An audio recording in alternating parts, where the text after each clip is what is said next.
Actual में real life में rigid bodies होती नहीं है, तो रियल लाइफ में क्या होते हैं? सॉलिड्स, है ना बेटा। The most closest thing is solids. भाई तीन तरीके के मैटर की तीन स्थितियां हैं, तीन दशाएं, the three states of matter. What are they? Solid, liquid, gas. Solid, gas, liquid. Solid, liquid and gas, ठीक है। तो सॉलिड वो होते हैं on the application of force जो रजिस्ट करें डिफॉर्मेशन को, उनको सॉलिड बोला जाता है। और दूसरे होते हैं फ्लूइड्स। फ्लूइड्स के दो प्रकार, पहला लिक्विड एंड दूसरा गैसेस। तो लिक्विड की कुछ प्रॉपर्टियां होंगी कि जिसमें डाल दो, जिस वेसल में, उसके जैसी शेप ले लेगा, शियर फोर्स को रेजिस्ट नहीं कर पाएगा और बहता चला जाएगा। और गैसेस का क्या? जितने बड़े वेसल में डाल दो पूरे को ऑक्युपाई कर लेंगे, है ना। तो we define gases by their pressure and temperature. Liquid को उसके वॉल्यूम से डिफाइन करते हैं और सॉलिड को उसके मास और शेप से, है ना। These are the closest thing. अब बात करते हैं रिजिड बॉडी की। हमने रिजिड बॉडी पढ़ी थी कि जितना फोर्स लगाओगे उसमें दो पार्टिकल के बीच में डिस्टेंस चेंज होगा ही नहीं। तो सॉलिड, लिक्विड और गैसेस के बीच में इनमें से कौन सा रिजिड बॉडी के ज्यादा नजदीक है? सॉलिड्स, है ना। सॉलिड ही वो है जो उसके जैसा बिहेवियर शो कर रहे हैं, रिजिड बॉडी जैसा। तो हम कंपेयर करेंगे सॉलिड्स को एंड रिजिड बॉडीज को। तो जब मैंने आपको बताया था कि rigid body is a hypothetical concept, it is an ideal concept, ऐसा रियल लाइफ में नहीं होगा। तो रियल लाइफ में कैसा होगा? रियल लाइफ में होगा सॉलिड्स जैसा, है ना। देयर विल बी सॉलिड्स जो कि on the application of external force deform करेंगे। तो रिजिड बॉडी डिफॉर्म नहीं करती थी। In rigid body distance between any two particle is always fixed. तो ऑन एप्लीकेशन ऑफ फोर्स ये चेंज नहीं होता था। और रियल बॉडी में क्या हो रहा है? On the application of external force the body may gate deformed. अब हमेशा ऐसा नहीं होगा डिफॉर्म होगी, बट डिफॉर्म हो सकती है। क्यों? Depending upon the force. जैसे बेटा ये माउस है, जो ये माउस है, इस माउस को मैं यूज कर रहा हूँ, तो मैं इसका इंटेंडेड पर्पज है, जो इसका इंटेंडेड पर्पज क्या है? इसको पॉइंटिंग के लिए यूज करते, कंप्यूटर को चलाने के लिए यूज करते हैं। तो उस समय, उस पर्टिकुलर स्थिति में ये डिफॉर्म नहीं हो रहा। स्टिल फोर्सेस इस पे लग रहे हैं, बट ये डिफॉर्म नहीं हो रहा। बट अगर इस पे मैं हथौड़ा मार दूं तो फोर्स लगेगा, बट दैट एक्सीड्स द इसकी जो कैपेबिलिटी है उसको एक्सीड कर जाएगा और फिर ये डिफॉर्म हो जाएगा, है ना। तो ऐसा होगा कि जो रियल लाइफ में ऑब्जेक्ट्स होंगे यानी सॉलिड्स होंगे, they can deform on the application of external forces. और जबकि रिजिड बॉडी में क्या था कि कितना भी फोर्स लगा लो हम डिफॉर्म नहीं होंगे, यानी there will not be any deformation no matter how high is the applicable forces. But solids में होगा कि फोर्स लगेंगे तो डिफॉर्मेशन हो सकता है। छोटे फोर्स होंगे तो शायद नहीं होगा, बड़े बड़े फोर्स होंगे तो डिफॉर्मेशन होगा ही होगा। ठीक है। कैसे डिफॉर्म करेगा? ऐसे करेगा, देखो फोर्स लगाया तो थोड़ा थोड़ा डिफॉर्म, इसमें एग्जेगरेटेड है बट ऐसे डिफॉर्मेशन आपने देखे होंगे। फॉर एग्जाम्पल क्या करो? अरे रबड़ देखा है, इरेजर, उसको एक साइड से पकड़ो, ऐसे Yes, दबाओ sir. तो डिफॉर्मेशन होगा, है ना। कम फोर्स लगाओगे तो नहीं होगा, ज्यादा लगाओगे तो हो जाएगा। तो वो भी क्या है? That is also a solid. तो हम सॉलिड की कहानी स्टार्ट कर रहे हैं। क्यों कर रहे हैं? क्योंकि आइडियल चीजें नहीं एग्जिस्ट करती रियल लाइफ में। तो अब हम क्या करेंगे? We will study about solids. अब हम रिजिड बॉडी को छोड़ देते हैं उसके हाल पे और अब बात करते हैं सॉलिड्स की। क्यों? क्योंकि हमें पढ़ना है मैकेनिकल प्रॉपर्टीज ऑफ सॉलिड। और सॉलिड इसलिए पढ़ना है क्योंकि हमारी आम जिंदगी में सॉलिड्स ही प्रेजेंट है, there is no rigid body. तो कुछ प्रॉपर्टीज होंगी इन सॉलिड्स की जो कि फोर्सेस लगने पर काम आएंगी, यानी कि बाहर से लगने वाले फोर्स पे एक सॉलिड कैसे बिहेव करेगा उसको दर्शाने के लिए we have so many properties. वो ही प्रॉपर्टीज हम यहाँ पे स्टडी करेंगे, राइट। तो before studying the mechanical properties we will study solids. Solids क्या है और उनके प्रकार क्या है, यानी कि टाइप्स ऑफ सॉलिड। तो सबसे पहले on the basis of lattice structure, lattice structure मतलब क्या कि microscopic structure of the solid, हम सबसे पहले ये देखेंगे कि वो कितने प्रकार के होते हैं। तो जैसा कि आपको स्क्रीन पे दिख रहा है, दो प्रकार के, पहला क्रिस्टलाइन और दूसरा amorphous. Crystalline solids and amorphous solids. क्या इससे कैसे डिफाइन हुआ? देखो ये आपको जो स्फीयर्स दिख रहे हैं they are nothing but the building blocks of that particular solid. अब बिल्डिंग ब्लॉक क्या हो सकते हैं? एटम हो सकता है जी, मॉलिक्यूल हो सकता है जी, है ना। एटम या मॉलिक्यूल ही होगा। हाँ जी, Yes, sir. Yes, sir. बात है ना, या तो एटम होगा या मॉलिक्यूल होगा। If there is a regular arrangement मतलब जैसा कि आपको ये क्रिस्टलाइन लिखा है इसके ऊपर दिख रहा है, अगर ऐसा रेगुलर अरेंजमेंट है तो आपको उसको बोलोगे कि it is a crystalline solid, और अगर रैंडम अरेंजमेंट है तो उसको बोलोगे अमॉर्फस सॉलिड। ठीक है, ये हो गई मोटी मोटी बात। अब इसके अलावा क्या हो सकता है, देखो एक ये तो दिख रहा है बिल्कुल राइट मोस्ट फिगर, देखो ये है परफेक्टली क्रिस्टलाइन, यानी कि एक ही क्रिस्टल है थ्रू आउट, सिर्फ अकेला क्रिस्टल है थ्रू आउट, तो इसको बोलेंगे क्रिस्टलाइन, है ना।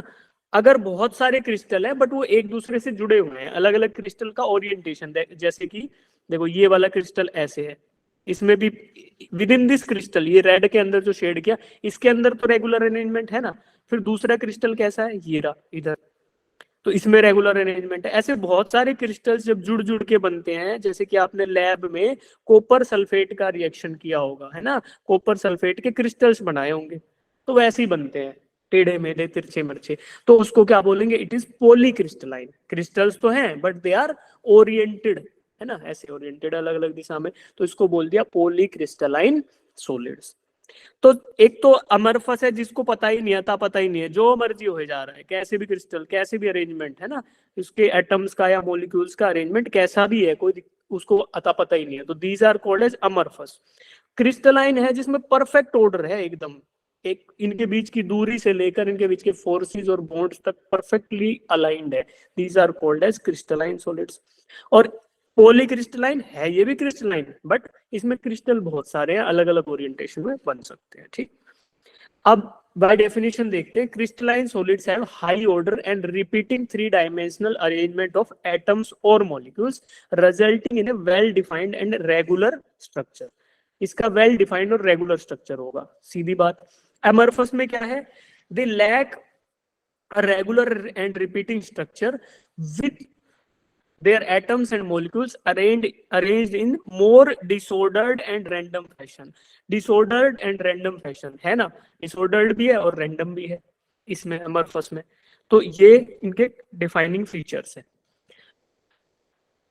और बाकी प्रॉपर्टीज पढ़ेंगे, ये है often without a defined melting point. Amorphous का ना एक पर्टिकुलर मेल्टिंग पॉइंट नहीं होता, क्योंकि आपका अरेंजमेंट ही डिफरेंट हो गया, तो इन बॉन्ड्स को रीअरेंज करने के लिए या ब्रेक करने के लिए या फिर इनको एक सफिशिएंट एनर्जी देने के लिए ताकि ये मेल्ट हो जाए, वो पर्टिकुलर टेम्परेचर नहीं होता, just because of this random orientation. अब बारी बारी से देखेंगे, ये मोटा मोटी हो गया। थ्री डायमेंशन में क्रिस्टलाइन को देखते हो तो ऐसा दिखेगा, लेफ्ट मोस्ट फिगर जो दिख रहा है आपको, ये है क्रिस्टलाइन। अरे सुन रहे हो, सो गए? Yes, sir. Yes, sir. ठीक है, तो अब आई थिंक सबको पता चल गया अमरफस क्या है और क्रिस्टलाइन क्या है। अब बारी बारी देखो, क्रिस्टलाइन के अंदर ये वही प्रॉपर्टी है, crystalline solids have high order, ये वही डेफिनेशन लिखा हुआ है। ठीक है, अब इनकी कैरेक्टरिस्टिक प्रॉपर्टीज क्या होंगी, ऑर्डर्ड स्ट्रक्चर, बिल्कुल सही बात है, परफेक्ट ऑर्डर दिखाई दे रहा है आपको यहाँ पे, है ना। डिफाइंड मेल्टिंग पॉइंट, जब ये ऑर्डर्ड स्ट्रक्चर है तो आपको एक पर्टिकुलर टेम्परेचर के ऊपर ये मेल्ट भी हो जाएगा। तीसरी प्रॉपर्टी शार्प बाउंड्रीज है। शार्प बाउंड्रीज देखो आपको यहाँ भी दिख रही है आपको, ये पर्टिकुलर है ना, शार्प मतलब क्या होता है कि वेल डिफाइंड बाउंड्रीज, जैसे यहाँ भी दिख रही थी आपको, ये जो बाउंड्रीज हैं दीज आर शार्प बाउंड्रीज, ऐसे देखो। तो ये एक कैरेक्टरिस्टिक फीचर होता है क्रिस्टलाइन सॉलिड्स का। रेगुलर पैटर्न अच्छी सब पता है।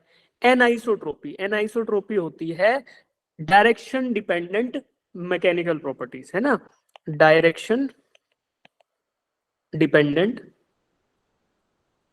Mechanical properties. तो इस चीज को बोलते हैं हम लोग कि एनाइसोट्रोपी, यानी कि एनाइसोट्रोपिक बिहेवियर। एनाइसोट्रोपिक मतलब क्या, आइसोट्रोपिक वो होता है जिसका सभी डायरेक्शन में एक ही जैसी प्रॉपर्टी हो, बट अगर एक जैसी प्रॉपर्टी नहीं है तो उसको बोलेंगे एनाइसोट्रोपी। ठीक है, अब इसको कैसे समझोगे भाई, मान लो मैं इस क्रिस्टल पे एक फोर्स लगाता हूं इधर और दूसरा इधर लगाता हूं, तो ये फोर्स जो है ये इसको ब्रेक कर देगा, है ना, कुछ फोर्स लगेगा, मान लो F1 लगा, तो और अगर मैं इधर से लगाता हूं एक F2, तो मे बी F2 की वैल्यू F1 से अलग होगी, क्यों? क्योंकि आपको दिख रहा है कि यार लैटिस, ये क्रिस्टल है, एक दूसरे से चिपके हुए हैं बाउंड्रीज पे, तो बाउंड्रीज ब्रेक करना आसान है in comparison to crystal itself को उसको ब्रेक करना। तो बहुत सारे क्रिस्टल ऐसे चिपके रहेंगे, तो कैसे चिपके, रैंडम अरेंजमेंट रहेगा क्रिस्टल का, और इसमें एनाइसोट्रोपिक प्रॉपर्टी। ये तो है एक बात। और दूसरा ये है कि अगर आप बिल्कुल लैटिस लेवल पे चले जाओ तो आपको पता है कि यार अरेंजमेंट के हिसाब से वैल्यूज तो चेंज होंगी होंगी। यहाँ फोर्स लग रहा है, इधर फोर्स लगा रहे हो, तो जैसा अरेंजमेंट है मॉलिक्यूल्स उस तरीके से बिहेव करेंगे, जिस डायरेक्शन में फोर्स लगाओगे उसके अनुकूल आपको प्रॉपर्टीज मिल जाएंगी। ठीक। क्रिस्टलाइन सॉलिड का एक एग्जांपल देखो, ये दिख रहा है, क्या है? डायमंड। ये क्या है? ये कोई सॉल्ट है, शायद NaCl होगा मे बी। ठीक। Yes, sir. अब आगे बढ़ते हैं। ये मिश्री का, मिश्री जैसा दिख रहा है, आई डोंट नो कि है कि नहीं, बट जो हम मिश्री खाते हैं ना, धागे वाली मिश्री, वो भी क्या है? वैसे क्रिस्टल है वो भी, है ना बेटा? तो उसमें आपको क्रिस्टल दिखाई देते हैं लाइफ में। अब आगे बढ़ते हैं। एमरफस। एमरफस की डेफिनेशन आपको दिख रही है। इसके कैरेक्टरिस्टिक फीचर क्या है? They lack regular order, absence of defined melting point, क्योंकि उनका अरेंजमेंट, लैटिस का अरेंजमेंट अन ऑर्डर है ना, उसका परफेक्ट ऑर्डर नहीं है, तो क्या होगा? आपको एनर्जी का रिक्वायरमेंट कम या ज्यादा हो सकता है, तो इसलिए टेम्परेचर जो है वो परफेक्ट टेम्परेचर पे मेल्ट नहीं होंगे।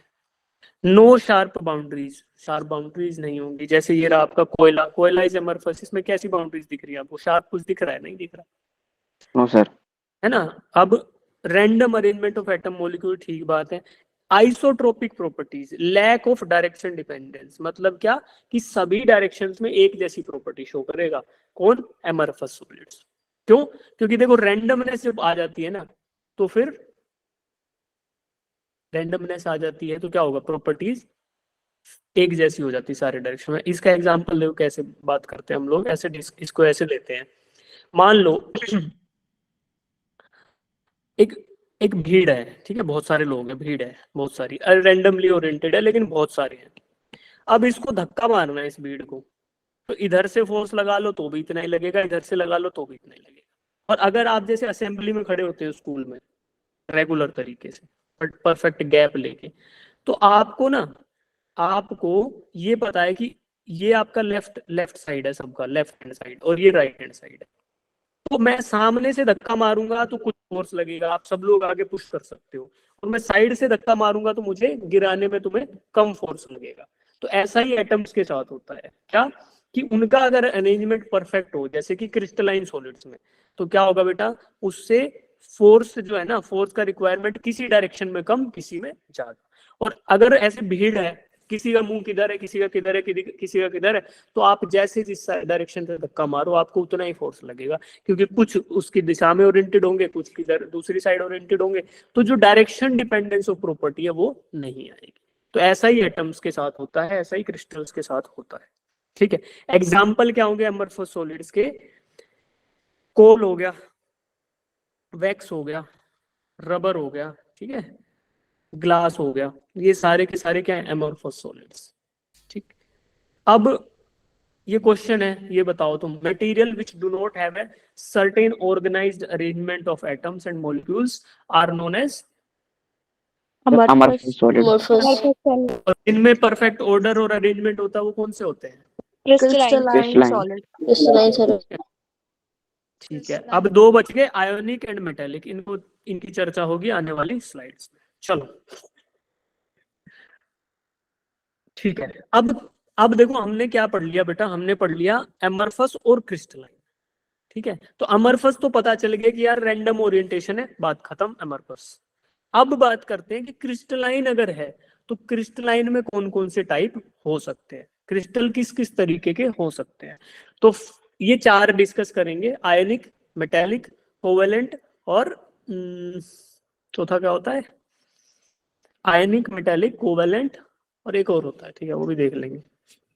तो आयनिक सॉलिड्स जो है इनका, इनमें क्या होगा कि आयंस है ना, ionic solids are formed by electrostatic attraction between positive and negatively charged ions. They are arranged in a regular crystal lattice. तो ions जैसे ये देखो सोडियम क्लोराइड का क्रिस्टल है, ठीक है, ये आपका इसमें क्लोराइड आयंस और sodium ions, they are attached with ionic bonds और ये एक रेगुलर क्रिस्टल लैटिस बनाएंगे। तो आपको दिख रहा है एक रेगुलर क्रिस्टल लैटिस का मतलब क्या है? Perfect order and perfect arrangement of the constituent atoms और मॉलिक्यूल्स। ठीक, अब ये हो गया माइक्रोस्कोपिक लेवल पे, और मैक्रोस्कोपिक पे आपको क्रिस्टल दिख ही रहा है, सोडियम क्लोराइड। तो ये क्या है? It is called as ionic crystalline solids. Ionic solids बोल दो या आयोनिक क्रिस्टलाइन सॉलिड्स बोल दो, ठीक है।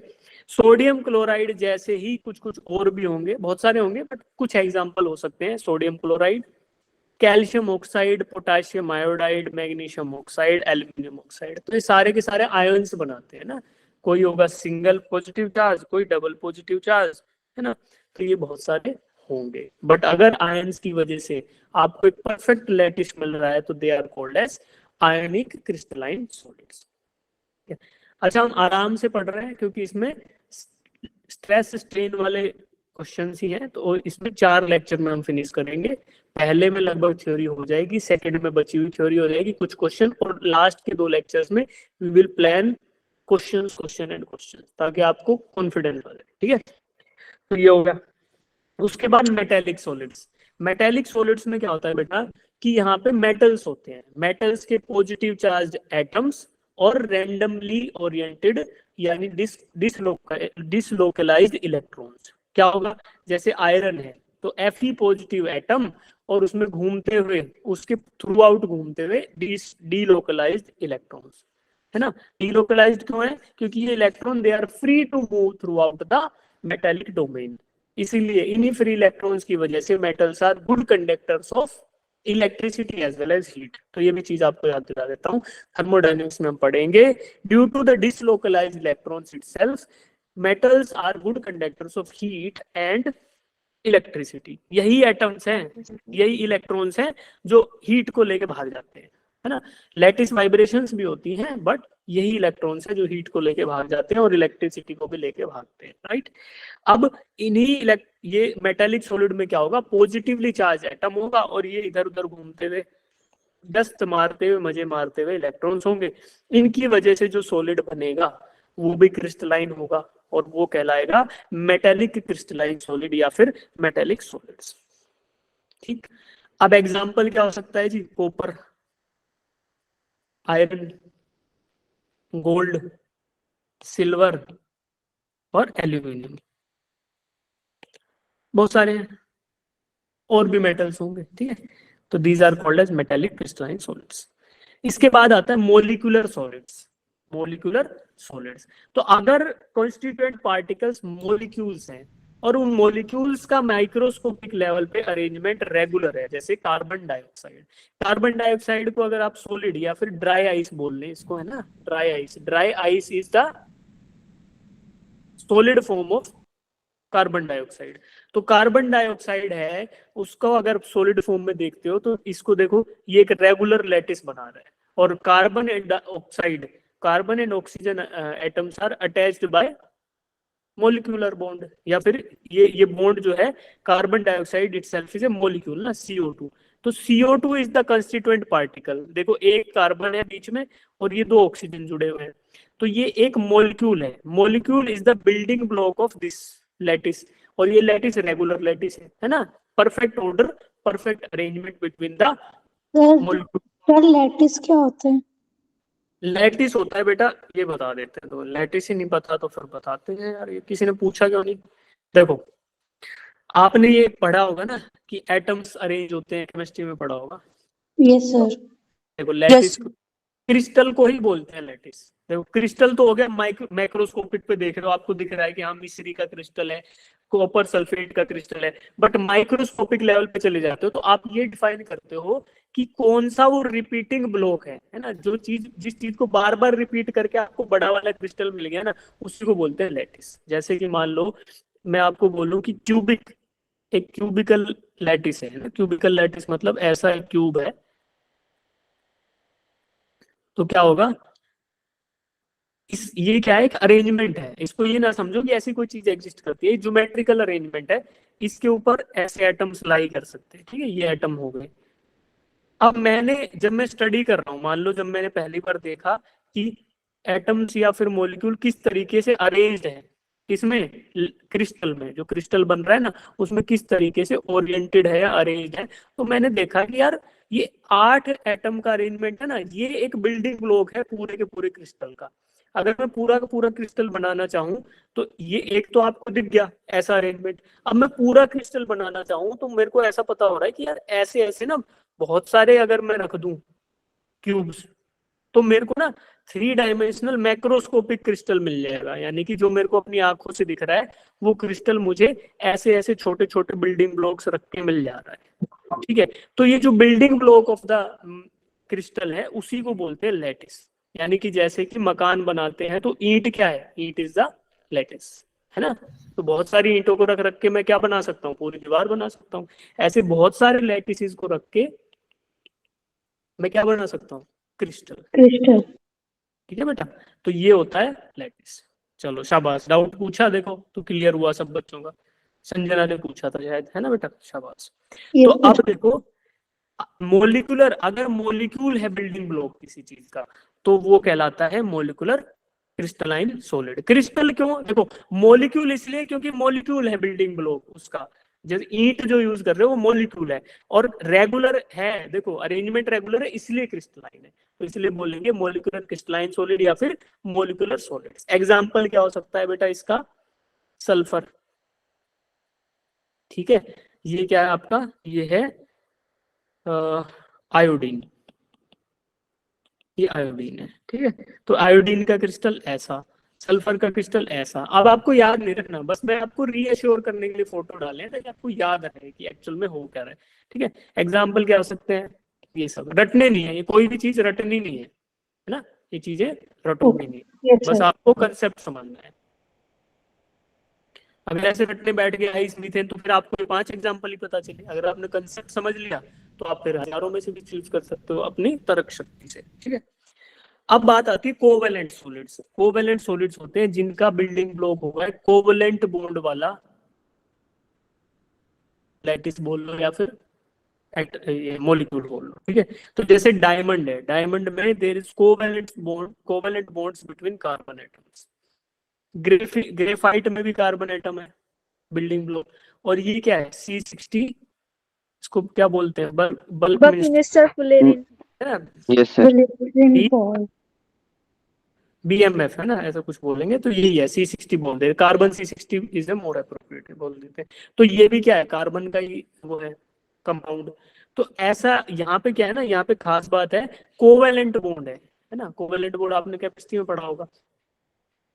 अब इसके एग्जाम्पल क्या होंगे, डायमंड, ग्रेफाइट, और ये बोरोन नाइट्राइड, और बहुत सारे हो सकते हैं जिनके बीच में भी कोवेलेंट बॉन्ड बन रहा है। और लैटिसेस जो है ना परफेक्टली अलाइंड है, यानी कि क्रिस्टल जो है वो परफेक्ट ऑर्डर में और अरेंजमेंट में है। तो आपको दिख रहा है कि यार देखो यहाँ पे ज्योमेट्री, रेगुलर ज्योमेट्री दिख रही है ना, ऐसे देखो ये जा रहा है, फिर इसके पैरेलल दूसरा जा रहा है, फिर तीसरा जा रहा है, फिर चौथा, तो ये रेगुलर अरेंजमेंट है। इसमें भी देखो ये आपका एक लेयर बन गया, दूसरा बन गया, तीसरा बन गया। ग्रेफाइट के फ्लेक्स बोलते हैं। फ्लेक्स का मतलब क्या होता है बेटा, कि लेयर्स में होता है ग्रेफाइट हमेशा, इसलिए पेंसिल से जब लिखते हो ना तो लेयर उतरती चली जाती है और आप लिख पाते हो। डायमंड अगर लगा दे के पेंसिल में तो चीर फाड़ देगा सब कुछ, लेकिन घिसेगा नहीं। ग्रेफाइट घिसता इसलिए है पेंसिल में, इसलिए लगाया जाता है क्योंकि फ्लेक्स होते हैं, और वो आपको दिख रहे हैं, देखो लेयर्स है ना, ये 1 लेयर हो गई, फिर उसके नीचे दूसरी, फिर तीसरी, है ना। बट इनमें अरेंजमेंट रेगुलर है, इसलिए इसको क्रिस्टलाइन सॉलिड बोल रहे हैं। कौन सा वाला, कोवेलेंटली बॉन्डेड क्रिस्टलाइन सॉलिड, यानी कोवेलेंट सॉलिड। ठीक, तो अब तक क्या देखा, mechanical properties of solid start किया। उसमें मैकेनिकल प्रॉपर्टीज पढ़ने के लिए हमने पहले रिजिड बॉडी और सॉलिड को डिफाइन किया कि रिजिड बॉडी आइडियल कंसेप्ट था, वो एग्जिस्ट नहीं करता, रियल लाइफ में सॉलिड्स एग्जिस्ट करते हैं, इसलिए हमें सॉलिड्स को पढ़ना जरूरी है। सॉलिड्स के 2 प्रकार, पहला अमरफस, दूसरा क्रिस्टलाइन। अमरफस वो जिसमें इरेगुलर अरेंजमेंट है, कोई ओरिएंटेशन बिटवीन द लैटिस नहीं है, या फिर एटम्स मॉलिक्यूल्स में रैंडम अरेंजमेंट है। क्रिस्टलाइन वो जहाँ पे परफेक्ट अरेंजमेंट, परफेक्ट अलाइनमेंट है। उस क्रिस्टलाइन के 4 टाइप, कौन से, ionic, covalent, molecular and metallic. तो ये 4, ठीक है, इसके एग्जांपल पढ़ लिए, इनकी प्रॉपर्टीज पढ़ ली। अब आगे बढ़ते हैं। ये हमने बता दिया आपको रिजिड और रियल बॉडी का डिफरेंस। अब मुझे ये बताओ, इसमें मल्टीपल भी करेक्ट हो सकते हैं, है ना। तो जो आपको करेक्ट लग रहा है वो अपना कमेंट बॉक्स में आंसर दीजिए।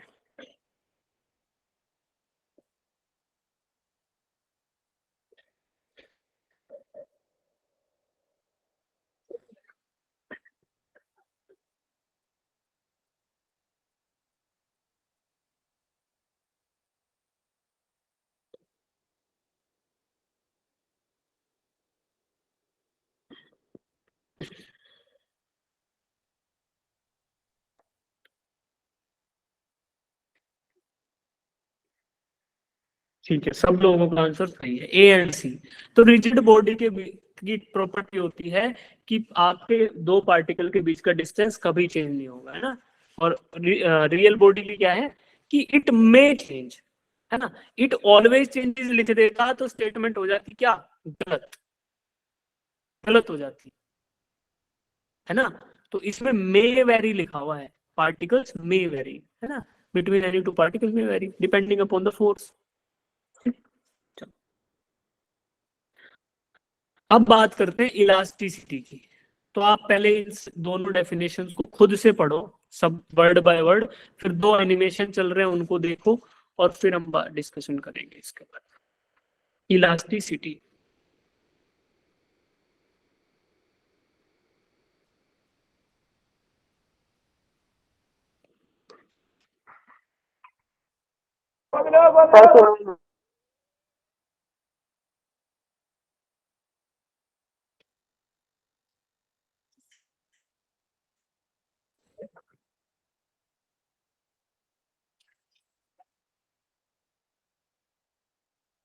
सर पढ़ लिया। देखो इलास्टिक तो आपने बहुत बार सुना होगा, है ना। इलास्टिक मतलब something that stretches comes back, stretches comes back, right.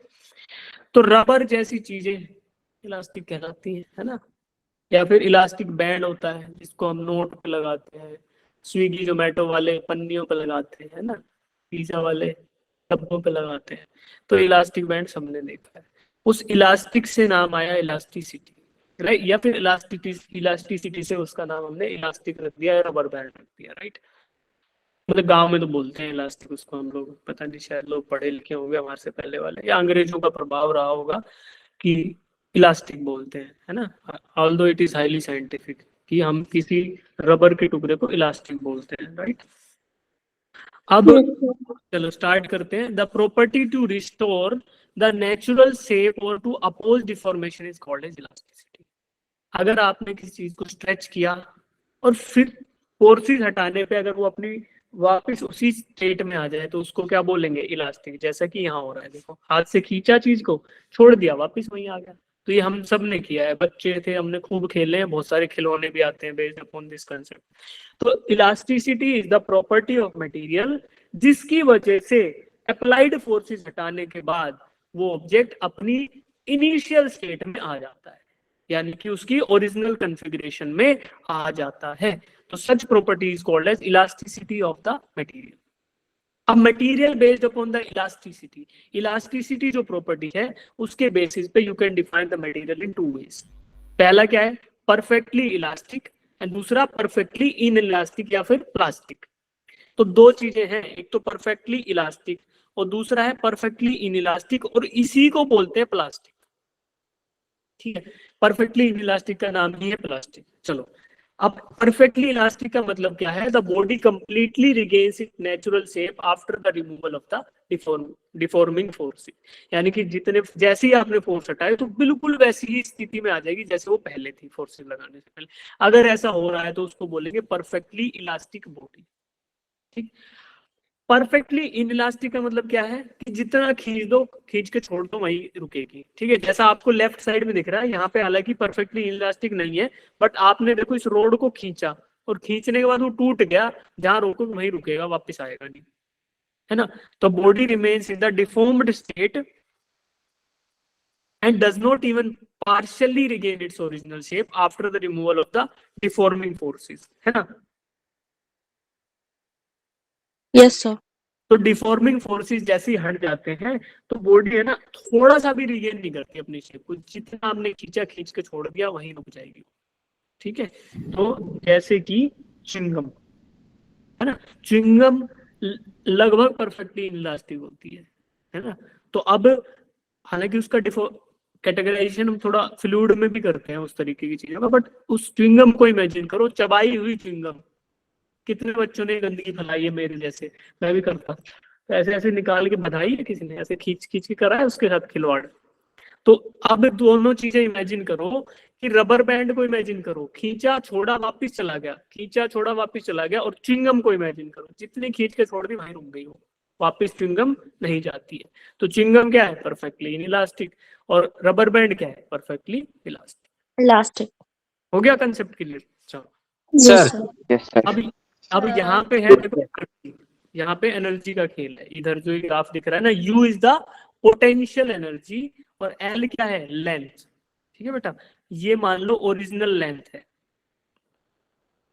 Original length. तो आप एक चीज देखना कि जब मैं किसी स्प्रिंग को कंप्रेस करता हूं तो मैं क्या करता हूं? बाहर से उसको एनर्जी देता हूं और एज ए रिजल्ट उस स्प्रिंग की पोटेंशियल एनर्जी बढ़ जाती है, हाफ के एक्स स्क्वायर। है ना, यही होती है ना एनर्जी, हाफ के एक्स स्क्वायर, पढ़ा होगा आपने कभी। तो यस आप सर। तो क्या हुआ? बाहर से लगाए हुए फोर्स की वजह से उस स्प्रिंग की एनर्जी बढ़ गई। तो इलास्टिक भी कुछ उसी प्रकार की चीज है। जब मैं इसको खींच रहा हूं अपने दोनों हाथों से, तो क्या हो रहा है कि मेरे हाथों के द्वारा लगाई हुई एनर्जी इसकी पोटेंशियल एनर्जी में कन्वर्ट हो गई। पोटेंशियल एनर्जी मतलब क्या होती है? The energy stored in a material by virtue of its configuration या by virtue of its position with respect to datum. तो अब कॉन्फ़िगरेशन का मतलब क्या है? The arrangement between its atoms and molecule.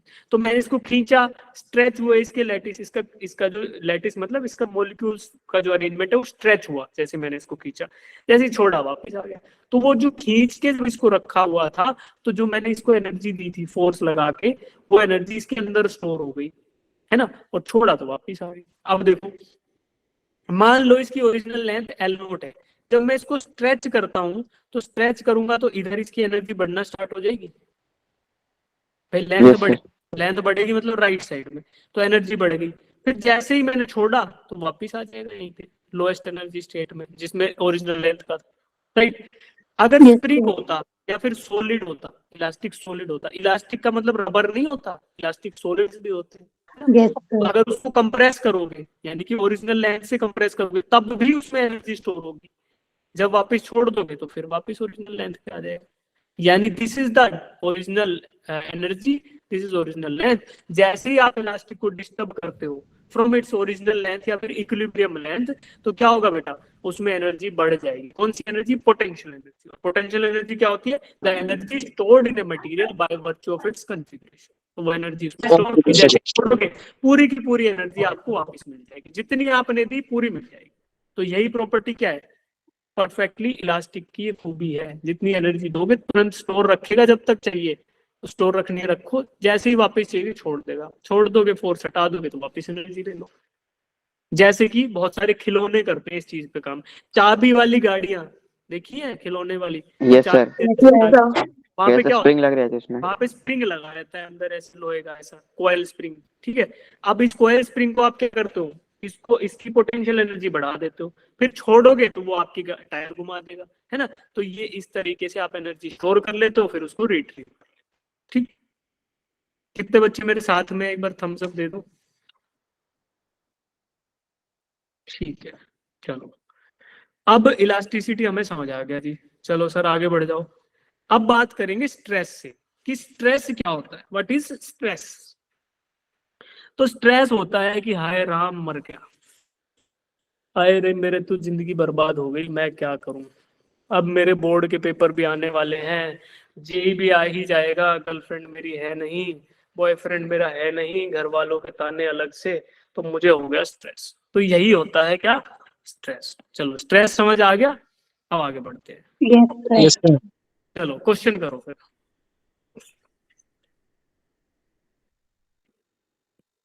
रुक जाओ यार, तो सच में यहाँ कोई नहीं बोल रहा।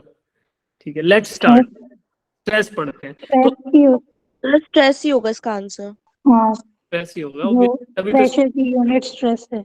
हाँ, तो देखो अब स्ट्रेस को आप लोगों को पता भी है, काफी सारे बच्चों को पता भी है, और जो आम बोलचाल की भाषा वाला स्ट्रेस है वो तो हमने देख लिया। फिजिक्स में क्या होता है स्ट्रेस, वो देखते हैं। The restoring force developed per unit area of the body is called as stress. जब बाहर से कोई फोर्स किसी भी ऑब्जेक्ट पे लगाया जाएगा, तो उसके अंदर उस फोर्स के लगने की वजह से एक विरोध पैदा होगा। हाँ, विरोध मतलब एक अपोजिट फोर्स जनरेट होगा, और जो अपोजिंग फोर्स है वही स्ट्रेस कहलाता है। हाँ जी सूरज, डाउट है बेटा? ठीक है, तो अब मैं बाहर से जो फोर्स लगा रहा हूँ वो अप्लाइड फोर्स है ना, और उस फोर्स की वजह से एक स्ट्रेस रहेगा, applied stress.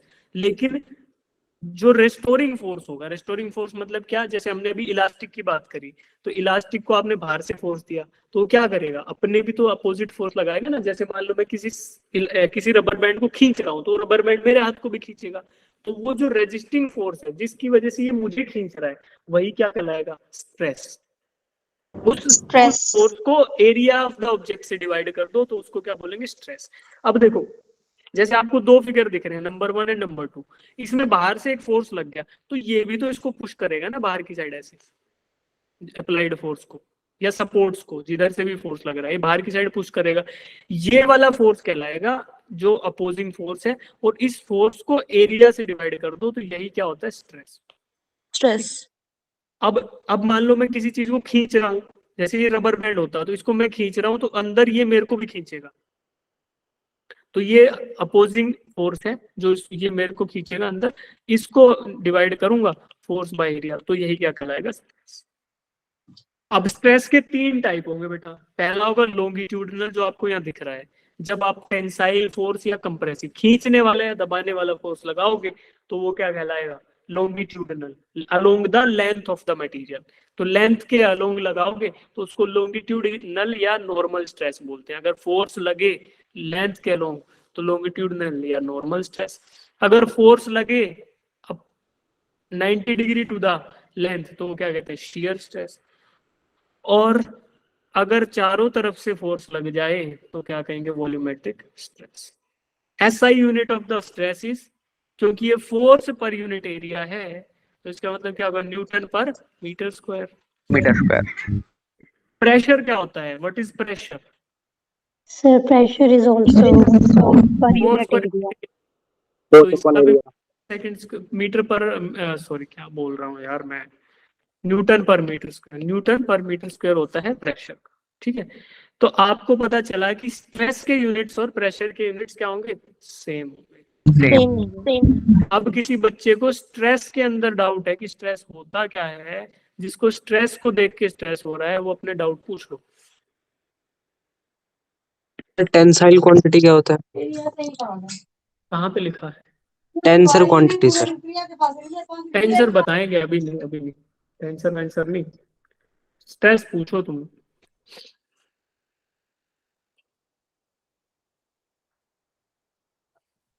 Sir shear stress एक बार बता दीजिए। शियर भी बताएंगे, अभी ये कैरेक्टरिस्टिक नहीं पूछ रहे, ये स्ट्रेस, खाली स्ट्रेस समझ आया, बाकी इनका तो पढ़ना है, अभी तो पढ़ने हैं, अभी बचे हुए हैं।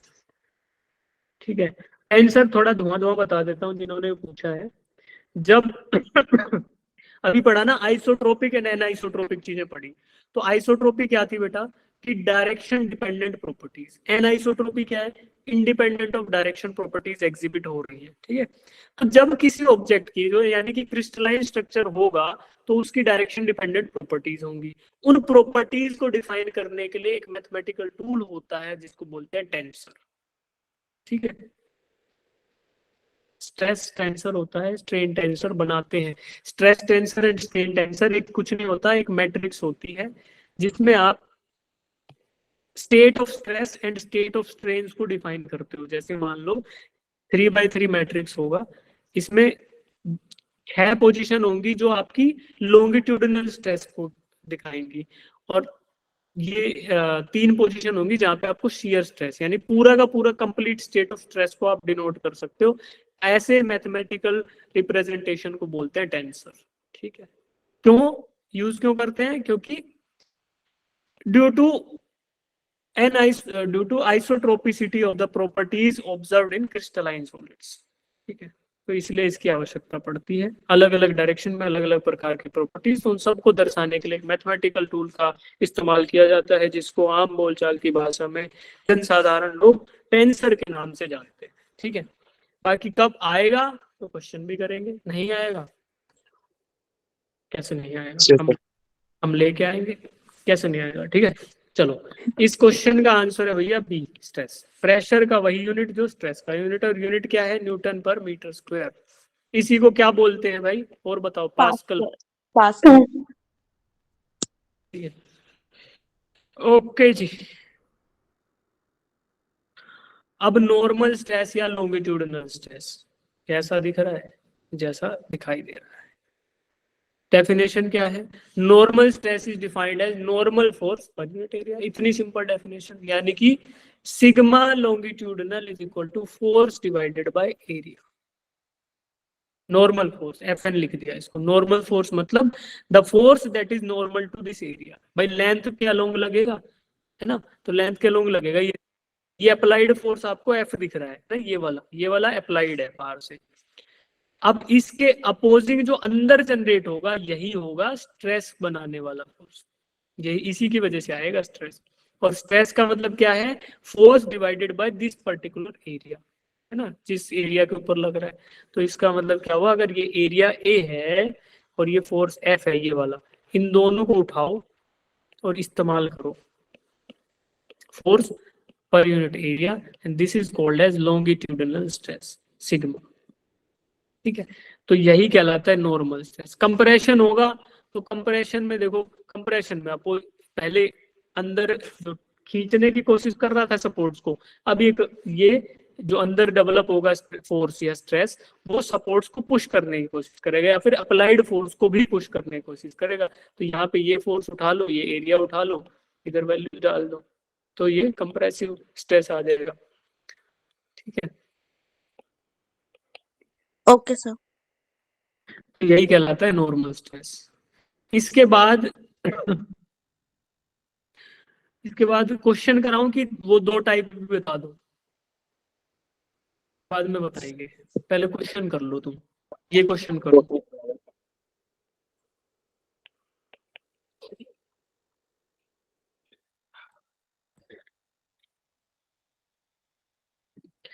कई बार बोलते बोलते ना गला सूख जाता है, जोर जोर से बोलने लगता हूँ मैं। आज क्लासेस भी थी बहुत सारी, ठंड भी हो रखी है, और हालात ऐसे हैं कि कान में दर्द हो रहा है बोल बोल के।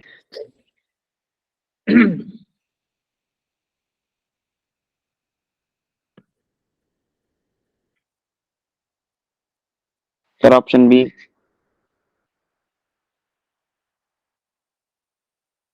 क्या इसमें लेंथ का यूज होगा बेटा? No sir. तो लेंथ वाला डेटा तो फर्जी दिया हुआ है। ठीक है, cross sectional area is required and force is required, पर इसको ना आपको ऐसा यूनिट में कन्वर्ट कर लेना रहेगा, क्योंकि एरिया दिया हुआ है सेंटीमीटर स्क्वायर में और फोर्स है बेटा न्यूटन्स में। और क्वेश्चन और सॉल्यूशन में है अलग अलग प्रकार के, कोई किलो न्यूटन है, कोई न्यूटन है। तो देखो उससे कौन सा आंसर सही आ रहा है। तो इसका वैल्यूज डाल लेते हैं। फोर्स तो दिया है 4.8 इंटू 10⁻³ न्यूटन, और एरिया दिया हुआ है 1.2 सेंटीमीटर स्क्वायर, यानी कि 1.2 इंटू 10⁻⁻⁴ मीटर स्क्वायर। अब मैं स्ट्रेस निकालूं तो क्या करूंगा? 4.8 10⁻³ डिवाइडेड बाय 1.2 10⁻⁻⁴। इसको करेंगे तो 12 चौक 48, 4 into 10⁻⁷ Newton per metre square. अब देखो क्या है, ऑप्शन सी सी है ऑप्शन। ना। कोई जल्दबाजी में इस पे टिक ना करते हैं, क्योंकि यूनिट भी उतना ही महत्वपूर्ण है जितना इम्पोर्टेंट। इतना इम्पोर्टेंट क्या है? Numerical value. आंसर। देखो, फिजिकल क्वांटिटी होती है हमारी, उसमें दो चीजें, एक न्यूमेरिकल वैल्यू टाइम्स यूनिट। तो इसकी भी उतनी इज्जत, इसकी भी उतनी इज्जत। चलो, किसी को समझ नहीं आया तो पूछ लो। आ गया? बेहद आसान क्वेश्चन हम करते हुए आगे बढ़ते हुए। Second question, based upon the similar concept, आपको बताना है बीम ए मजबूत है कि बी मजबूत है, विच इज द स्ट्रॉन्गर। करो, चैट बॉक्स में आंसर करेंगे सभी बच्चे, या फिर पोल में आंसर करेंगे, है ना। पोल में आंसर करेंगे ताकि पता चले कि कितने बच्चे हैं जो आंसर दे रहे हैं और कितने हैं जो सो रहे हैं। कहीं ऐसा तो नहीं अकेला मेहनत सर कर रहे हैं, बाकी सब अरे ठीक है हो जाएगा कर लेंगे, क्या ही है पढ़ाई। क्या ही है जेई, क्या ही हो जाएगा पढ़ लिख के, तो इन सब में है भाई।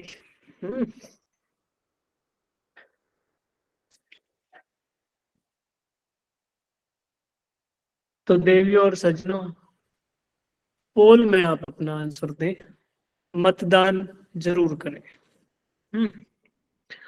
आपकी वोट हमारे लिए महत्वपूर्ण है। सर ऑप्शन कहाँ पे? पोल, पोल में एक्टिविटीज में जाइए ऐप में, और वहां पे आपको दिखेगा पोल्स पे क्लिक करेंगे तो there is a live running poll जहां पे आप आंसर कर सकते हैं।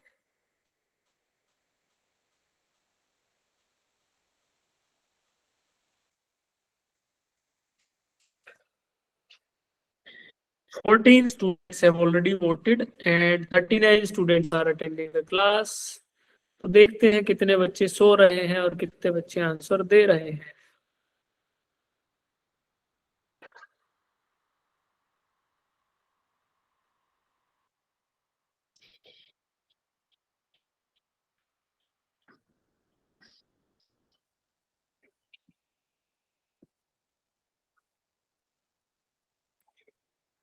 बाईस वोट मिल चुके हैं आउट ऑफ 39, 25 आउट ऑफ 39। अगर करके आंसर करना है, ऐसा नहीं देखना कि बहुत सारे लोगों ने दे दिया तो मैं भी यही दे देता हूँ ऑप्शन, गलत बात। नो सर, कर रहे हैं।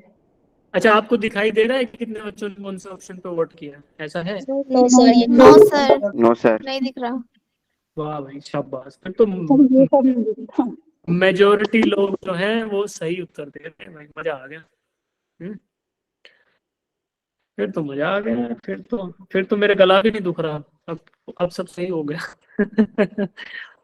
चलो, two rods A and B, each of equal length but different materials are suspended from a common support as shown in the figure। ठीक है जी, तो दो रोड है A and B, एक सपोर्ट से जुड़ी हुई है। सपोर्ट मतलब ऐसे है ना, हैश कर देते हैं हम लोग ऐसे। तिरछी लाइनों का मतलब होता है कि फिक्स्ड है, फिजिक्स की दुनिया में तिरछी लाइन है मतलब फिक्स्ड। तो ये फिक्स्ड सपोर्ट है, आगे लिख जाओ भाई,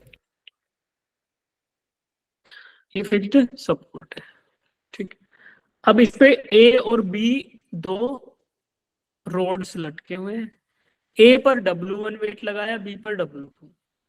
W1 W2 की वैल्यू दे दी, A1 और A2 की वैल्यू दे दी। ठीक है बेटा, तो अब पूछ रहे हैं which is the stronger material. Stronger material कौन सा होगा? जो ज्यादा स्ट्रेस ले लेगा, है ना। स्ट्रॉन्ग आदमी कौन होता है? जो ज्यादा स्ट्रेस और प्रॉब्लम्स को टेकल कर ले। उसी प्रकार से स्ट्रोंगर मटेरियल भी वही होगा जो ज्यादा स्ट्रेस को बियर कर सकता है, यानी कि W1 बाय एरिया 1।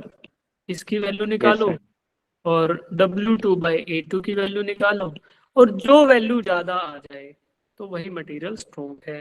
जैसे कि 600 बाय 10 मतलब 60, कुछ भी यूनिट रहे कोई बात नहीं, क्योंकि यूनिट सेम है। ये न्यूटन है, ये भी न्यूटन है, ये भी mm स्क्वायर है, ये भी mm स्क्वायर। तो we just have to compare the numerical value, unit जो आएगा दोनों में सेम ही आएगा।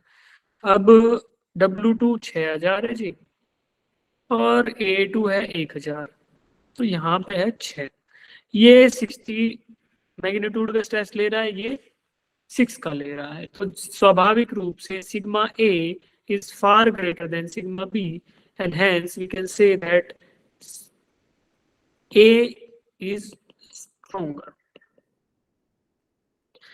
तो रिजल्ट जो है हमारी पोल्स का रिजल्ट है वो है 28 बच्चों ने ऑप्शन ए का चयन किया है, और 2 बच्चों ने ऑप्शन बी का चयन किया है, और कितने बच गए? 9 बच्चों ने बर्बादी को चुना है। तो क्या कर सकते हैं इनके 9 बच्चों के साथ हमारी पूरी सद्भावना और शुभकामनाएं हैं। हम इनके उज्जवल भविष्य की स्वर्णिम कामना करते हुए आगे बढ़ जाते हैं। ठीक है, अगर किसी बच्चे को डाउट है तो कृपया करके पूछ लें, otherwise we will proceed to our very next question. चलो जी। Yes sir. अरे 28 बच्चों ने सही दे दिया तो काहे का डाउट। चलो बढ़ जाते हैं, बिना ही पूछे बढ़ जाते हैं। शाबाश, ऐसे पार्टिसिपेट करोगे ना, पढ़ाने में मजा आएगा और अच्छे से पढ़ाऊंगा, बता रहा हूँ मैं। हैवी हैवी क्वेश्चन करवा के निकल जाऊंगा, तुम्हें भी कॉन्फिडेंस आएगा कि वाह। ठीक है, तो तुम पार्टिसिपेट करते रहो, मेरी साइड से कुछ भी दिक्कत नहीं आएगी। चलो, तो अगला स्ट्रेस है बेटा शियर स्ट्रेस। अच्छा, पढ़ लोगे कि अभी हो रहा है, हैवी हो रहा है? नहीं नहीं पढ़ लेंगे। सर नहीं सर, पता पढ़ थोड़ा लो। सा। पढ़ना है।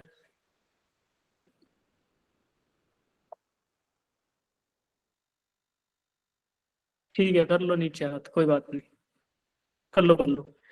तो यहाँ से जो शियर स्ट्रेस वाला कंसेप्ट है, इसको मैं कल से स्टार्ट कराऊंगा। ठीक है, अभी हम यहीं पे होल्ड कर लेते हैं, क्योंकि इसको पढ़ाने फिर इसके क्वेश्चन भी कराने हैं। Shear stress and volumetric stress, फिर इसके क्वेश्चन। तो आपको एक ब्रीफ ओवरव्यू दे देता हूँ जो हमने आज पढ़ा और हम कल क्या करेंगे, और अगर आपके डाउट्स हैं तो वो हम सॉल्व कर लेंगे। राइट? Okay sir. ये बेटा, तो आप लोग मुझे बताओ कीवर्ड्स हमने क्या क्या पढ़ा, ऐसे रैंडमली बताते रहो, अनम्यूट करके पता चल जाएगा। सर रिजिड और रियल बॉडी के बीच में डिफरेंस, हम्म, और क्लासिफिकेशन ऑफ सॉलिड दो तरह के होते हैं, सर क्रिस्टलाइन और क्रिस्टलाइन एमरफस। सॉलिड और एमरफस सॉलिड। ठीक है। क्रिस्टलाइन आयनिक solid, metallic solid, molecular solid, covalent solid, covalent elastic, solid hard perfect elastic body और परफेक्टली इनइलास्टिक बॉडी। ठीक है, ठीक है। तो ये आप सबने बता दिया कि सबसे पहले हमने बात करी कि क्योंकि सॉलिड और रिजिड बॉडीज में डिफरेंस है, तो रिजिड बॉडीज को छोड़ के हमने सॉलिड्स को पकड़ा। सॉलिड्स के अंदर हमने क्लासिफिकेशन पढ़ा, क्रिस्टलाइन पढ़ा और एमरफस पढ़ा। एमरफस में इरेगुलर अरेंजमेंट ऑफ एटम्स और मॉलिक्यूल्स होता है, क्रिस्टलाइन में perfect order and perfect arrangement होता है। क्रिस्टलाइन के फिर 4 प्रकार पढ़े। द फर्स्ट वन इज, पहला पढ़ा आयोनिक सॉलिड्स, कि अगर कॉन्स्टिट्यूएंट पार्टिकल्स आयन से बन रहे हैं, positively and negatively charge ions regular form में अरेंज है, तो these are called as ionic crystalline solids. इसके बाद हम जाएंगे अगले पे, मेटेलिक। अगर मेटल की तरह अरेंजमेंट है, यानी कि positively charge atom and surrounded by delocalized electrons, अगर इस तरीके से रेगुलर अरेंजमेंट दिख रहा है तो उसको बोलेंगे मेटेलिक आयनिक मेटेलिक क्रिस्टलाइन सॉलिड्स। उसके बाद molecular solid is the constituent building block is a molecule, जैसा कि यहाँ पे कार्बन डाइऑक्साइड में लिख रहा है, तो इनका अरेंजमेंट क्रिस्टल जैसा है, तो इसलिए बोलेंगे these are called as molecular crystalline solid. Example हो गया सल्फर। है सल्फर क्यों हुआ बेटा? देखो, सल्फर के 8 इलेक्ट्रॉन मिलकर, 8 एटम मिलकर एसिड वो बनाते हैं मॉलिक्यूल। एसिड मॉलिक्यूल रिपीट होके इसको मतलब सल्फर को बनाता है। ठीक है, फिर आयोडीन इसका एग्जांपल था। फिर एक बच्चे ने, संजना ने बहुत ब्यूटीफुल डाउट पूछा कि सर आप बार बार लैटिस लैटिस चिपकाए जा रहे हो, पर लैटिस होता क्या है? तो lattice is nothing but a building block of, microscopic building block of material ना, क्रिस्टल। बहुत सारे लैटिस जुड़ जुड़ के आप क्रिस्टल बना सकते हो। तो जैसे कि ईंट से जुड़ के मकान बनता है, उसी तरीके से लैटिस जुड़ जुड़ के 3 डायमेंशनल में, ऐसे अभी 2D में ड्रॉ किया मैंने। ठीक है, 3D में भी होगा बेटा ये, ऐसा ना, ऐसा ही 3D में भी ऐसा हो जाएगा।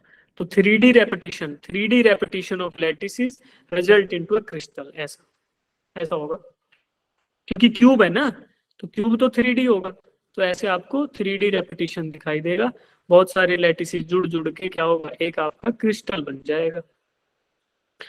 तो इधर भी ड्रॉ कर लेते हैं, इनको दिखता रहे, आपको समझ आएगा नोट्स में।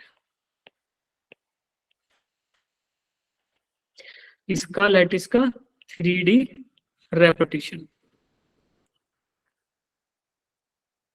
3D रेपिटेशन हो गया क्रिस्टल। ठीक, अब फिर हम आगे बढ़े तो हमने पढ़ा कोवेलेंट सॉलिड्स। कोवेलेंट में कोवेलेंट बॉन्ड होता है, तो कार्बन के 3 देखे, डायमंड, ग्रिफिन एंड C60। फिर इसके बाद ये सब देखा, फिर आपको फ्लेक्स के बारे में बताया था कि ये ग्रेफाइट को हम लेयर यूज करते हैं क्योंकि ये लेयर्स है, लेयर्स एक दूसरे पे फ्लो कर जाती हैं तो उतरती चली जाती हैं, तो ये घिसता है और हम इससे लिख पाते हैं। तो उसके बाद रियल ये हमने पढ़ लिया था। इसके बाद आगे बढ़े, फिर ये क्वेश्चन कराया, आपने बहुत अच्छे से आंसर दिया इसका, मैक्सिमम बच्चों ने। फिर हमने इलास्टिसिटी पढ़ा कि ऑब्जेक्ट है ना, अपनी पोटेंशियल एनर्जी के फॉर्म में एनर्जी स्टोर कर लेता है, ओरिजिनल लेंथ से आप उसको कंप्रेस करो या स्ट्रेच करो तो एनर्जी पूरी के पूरी वापस मिल जाती है। किसमें? परफेक्टली इलास्टिक में। परफेक्टली इनइलास्टिक का मतलब थोड़ा भी डिफॉर्म करो वहीं के वहीं रुक जाएगा। ठीक है, उसके बाद स्ट्रेस का पढ़ा कि इंटरनल रेजिस्टिंग फोर्स की वजह से स्ट्रेस डेवलप होता है and this stress is F by A। Longitudinal stress होगा, शियर स्ट्रेस होगा, वॉल्यूमेट्रिक। फिर हमने लॉन्गिट्यूडिनल पढ़ा। लॉन्गिट्यूडिनल का मतलब क्या होता है कि अगर लेंथ के लॉन्ग लग रहे हैं तो उसको लॉन्गिट्यूडिनल बोल देंगे। Formula sigma L equal to normal force upon में एरिया। और इसके बाद हमने बेस्ड अपॉन दिस फॉर्मूला हमने 2 क्वेश्चन करे जिसका मैक्सिमम बच्चों ने सही आंसर दिया। तो this is our today's conclusion of the class. आगे हम देखेंगे शियर स्ट्रेस को, उसके बाद हम देखेंगे वॉल्यूमेट्रिक स्ट्रेस या फिर बल्क स्ट्रेस को। फिर बेस्ड अपॉन दिस कंसेप्ट हम बहुत सारे क्वेश्चंस करेंगे। तो ये 2 स्लाइड बच गई, इसके और क्वेश्चंस इसमें ऐड होके आपको अगली क्लास में मिलेंगे। और तब तक के लिए आपका जो ये आज पढ़ा उसको रिवाइज करना। आज की क्लास में किसी बच्चे को डाउट है तो यू शुड आस्क, अदरवाइज अगर सब कुछ क्लियर है तो आप लोग जा सकते हैं अगले